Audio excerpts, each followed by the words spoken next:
All right, guys, it's your girl Euphoria, the breathwork goddess tapping in.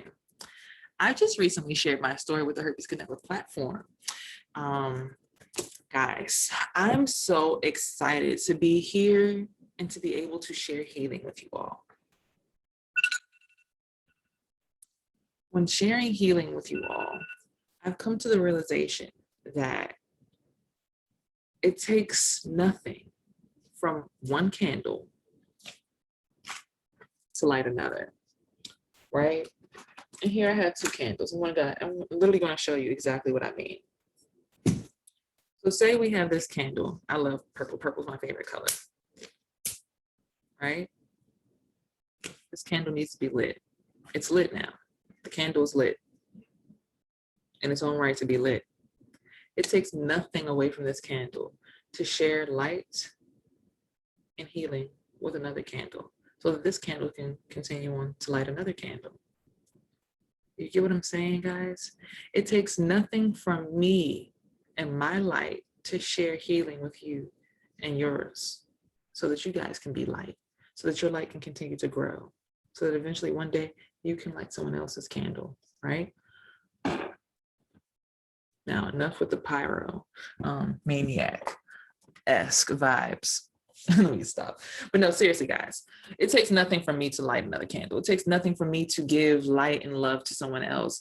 So when I became a person who was diagnosed with herpes, yes, I can say it freely, herpes, herpes, herpes, herpes, herpes. Guys, some of us in this group, this community who are dealing with herpes, we can't even bear to say the word herpes. It's that much of a stigma on the virus that we can't even say the word without feeling the stigma. I just want everyone to realize that it doesn't have to be this way. This is something that so many people deal with. You get what I'm saying? So many people, 80% of the population is dealing with herpes. And these are the ones who have been tested. These are not people who refuse to get tested and, won't go in because they're scared to come to terms with their realization that they might be herpes positive. And I'm not judging anyone. I'm saying it's crazy that we are dealing with this at this point in time in life. When we speak so openly and so freely about sex when it comes to rap music and hip hop and culture, our Cardi B's, our Beyoncé's, Lemonade, Love on Top, all these different people who can freely speak about sex so openly. No one's sharing their outbreaks. No one's sharing, because you got to say this. If 80% of the population is dealing with herpes, how many celebrities are actually dealing with herpes? And they're not doing their part in being advocates and showing that it's so normal, because it's so shameful to have something that honestly is the least harmful STD out of all STDs. Herpes cannot prevent you from having kids. It cannot cause scarring within your fallopian tubes like chlamydia and gonorrhea, which people speak so freely and openly about. Oh, I just took a pill. Oh, I just got a shot. But these two things, if left untreated, can cause you long-term reproductive disorder for male and female, but especially for females. So the fact that we speak so freely and openly about some STIs, but not the long-term ones, because they're long-term things that we have to look eye to eye at and we have to come face to face with, I think that is something that needs to be debunked, because the only reason that the virus continues to spread is because of the stigma, because of the fact that we make it so shameful. How do you expect someone to come to you and tell you about their sexual status when it comes to herpes, if you're not even opening the door for the conversation based on how we treat STDs and STIs? You really expect the partner to come to you and just openly say, hey, I have herpes. But we're perpetuating herpes is dirty, ugly, nasty, dingy. Everything that is negative is herpes. But we can say, oh, Ghana, got that, or the chlamydia, the clap, I had that, that's fine. Just because it's curable. Just pause in that for a second for me. Just because it's treatable, it's okay to talk about. But something that's long-term, that cannot affect you health-wise, except for possibly stress levels. So mental health may be affected by herpes more than anything, but that's only due to the stigma that we bring to the virus. If we remove the stigma, we remove the mental health ailment that comes with the herpes virus.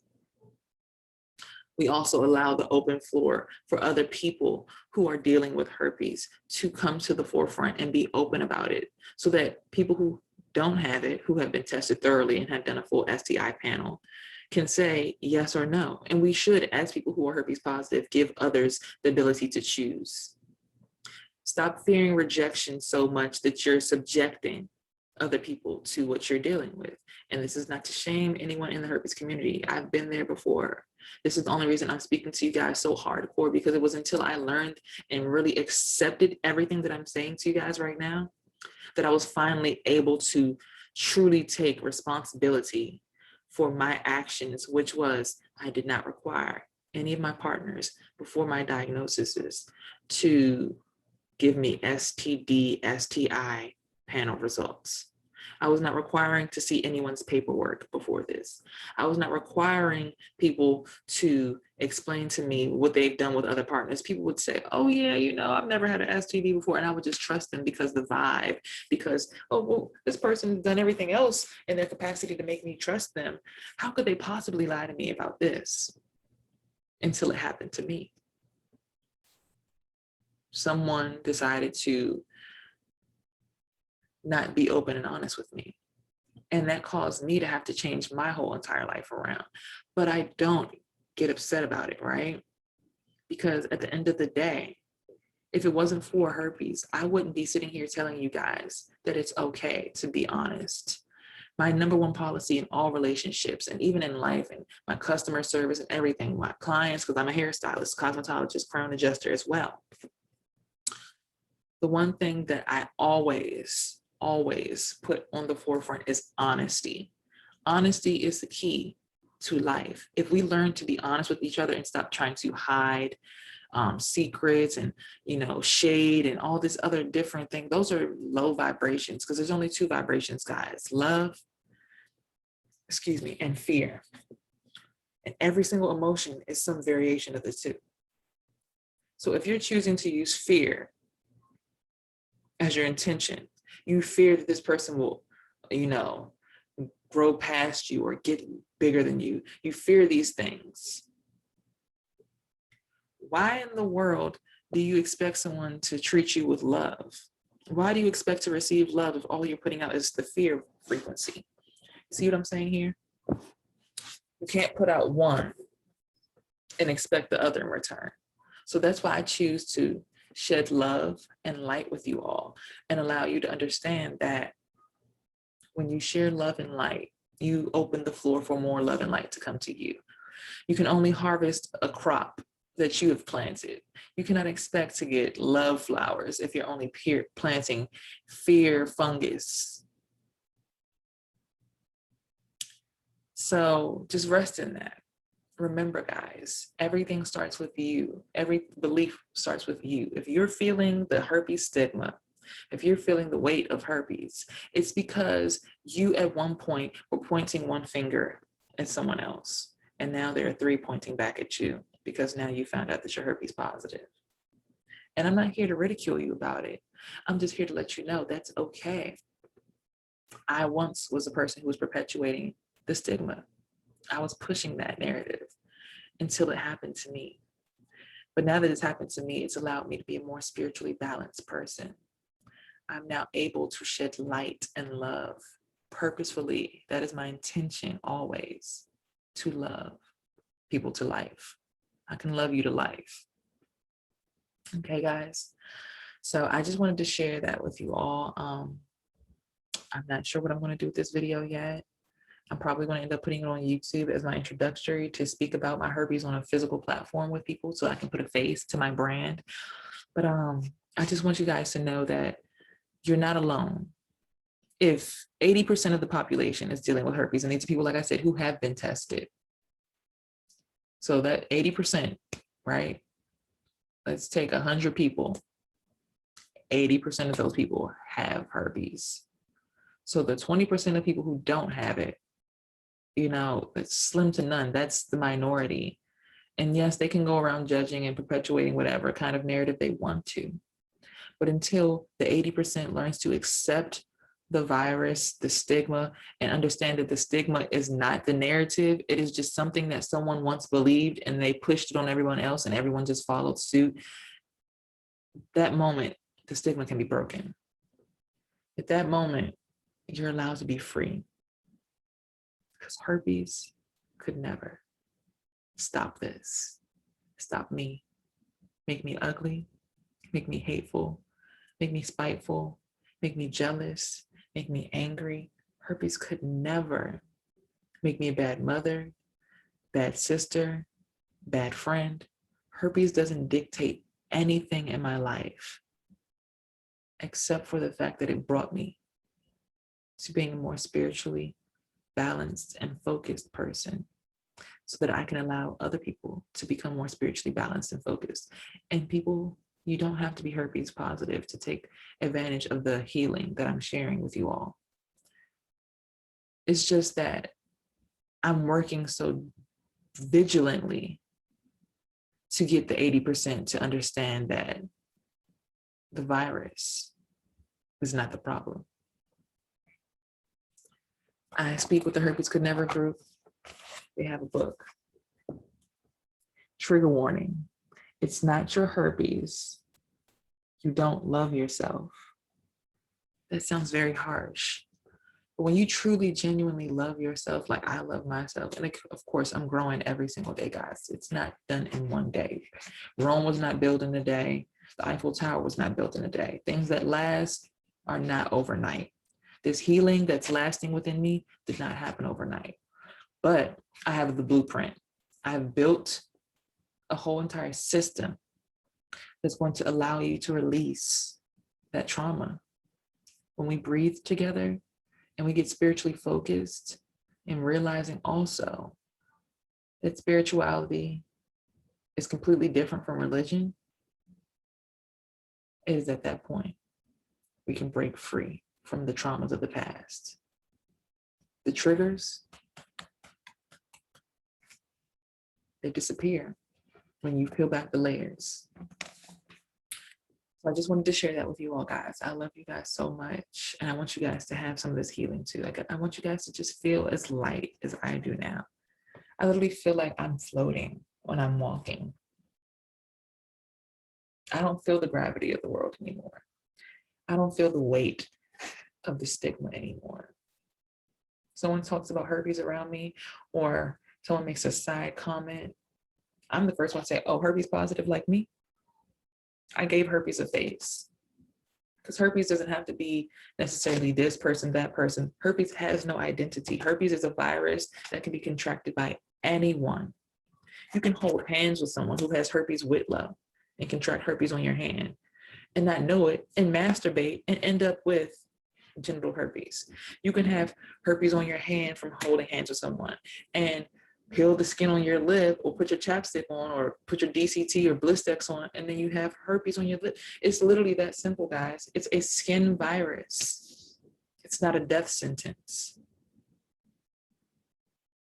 One of the least harmful STDs, STIs, least. It can't stop you from having kids and it can't kill you. All it can do is kill your mental. But once you realize that you have control over your mind, you literally plant seeds in your mind. You literally are the one who curates your mind every day by what you feed it, what you digest, what you watch on Instagram. See me, I'm a hairstylist, right? I make sure I'm digesting all kinds of hair tutorials. That's how I ended up with this hairstyle. I decided to intentionally go on YouTube and look for a new natural hairstyle because I was tired of my old afro. So I said, oh, flexi rods. I haven't used those in a while. I only used those when I had a relaxer. Let me see someone with natural hair use flexis. Now I have a brand new hairstyle and I love it. Guys, you see this? It's so beautiful. You see the length? Guys, this was awesome. But it took me being a person who intentionally decided to be in the space of being a cosmetologist. Instead of going to the shade room and looking at what Diddy and everybody else did, I decided to invest some time, because time is the most valuable currency, right? I decided to invest that time into myself. Yeah. And grow me because I'm my biggest investment. And now I found a new hairstyle. So when you decide to put positive affirmations into you, and you decide to put positivity and love and light into you, you control the narrative of your mind. Your mind is convincing you at all times that you love yourself. And yes, there will be days where you'll find a new trigger. There'll be days when a new person comes around and triggers you in a new way, or an old person comes around and brings up an old trigger that you haven't even dealt with because you're so busy trying to deal with other triggers. It happens, guys. But just know the moment when you stop learning and you stop living in light and progressing is the moment when you might as well just die, right? And that sounds very dark. And I don't literally mean commit suicide. I don't literally mean anything like that. No, please do not misconstrue my words. I'm saying the whole purpose of life is to learn more, so you can pass this knowledge and this education down to your next generation. So why stop learning to love yourself so that you can teach the next generation to stop learning to hate themselves? Because media is teaching us to hate ourselves. Black Lives Matters, Blue Lives Matters, All Lives Matters, Asian hate, everything in the world right now is teaching everyone to hate themselves, because when you hate yourself, you have no ability to want to connect with other people, because you learn to hate yourself so much that you allow everyone else to hate you. Or you open the door and make people hate you because you hate yourself. Black Lives Matter, the movement that they're going against, causes people to hate themselves in the sense of, and I'm not saying Black Lives Matter makes you hate yourself. No, I'm saying that what we're fighting against, what Black Lives Matter is fighting against, police brutality, disrespect, blatantly, indecent, taxation without representation. All these things make African-American people want to hate themselves. You want to hate being brown because you know the moment you walk out your door, the police can shoot you without even saying anything, and there will be no accountability. Your family will not be compensated. Your life will just be lost, and that will be just an expense of being Black. What media perpetuates for so many different racial, religious, spiritual, the list goes on, everything that the world tries to tell you is going to be negative. It is for you. It is your responsibility to plant positivity within yourself. Understand, for me, being Black is beautiful. I would not want to have anything but this natural, lovely, puffy hair. Do you see my shrinkage? People see me and think I have no hair. And then the day I decide to flatten my hair, it's like, oh, bald. Where? I love that. I love the mysteriousness of being Black. I love the fact that you will see me and you won't know what race I am. You'll have to ask, are you all Black? Are you half? I love the mysteriousness. I love the ability to have melanin and not necessarily have to put on sunscreen if I don't feel like it. I don't get sunburned. Yes, they tell you can still get skin cancer and things of that nature if you don't put sunscreen on. I've not used sunscreen a day in my life except for on my face after a facial. And I'm not telling anyone to not use sunscreen. I'm just saying we've been giving natural gifts being brown people. And then me being a person who's also been given herpes, the gift of positivity, the gift of optimism, which I've had my whole entire life, to always see the glass halfway full instead of halfway empty. Understanding my glass is still full. It's actually more than halfway full, it's full. And my cup will runneth over into anyone who decides to cross paths with me and share love and light with me. And it took herpes to bring that out of me and allow me to share it with everyone. Because I would only share it with my immediate friends, but now I can share it with everyone. And I love it. And I want you guys to experience this healing, this love, this light, and to be able to come on somewhere, a platform, and look at the camera and say, my name is Sierra Roberts, aka Euphoria, the BreathWork Goddess, and I am herpes positive, shame negative, because herpes could never, ever I love you guys, okay? Be love, be light, and uplift. Namaste. Nice. Let's stop.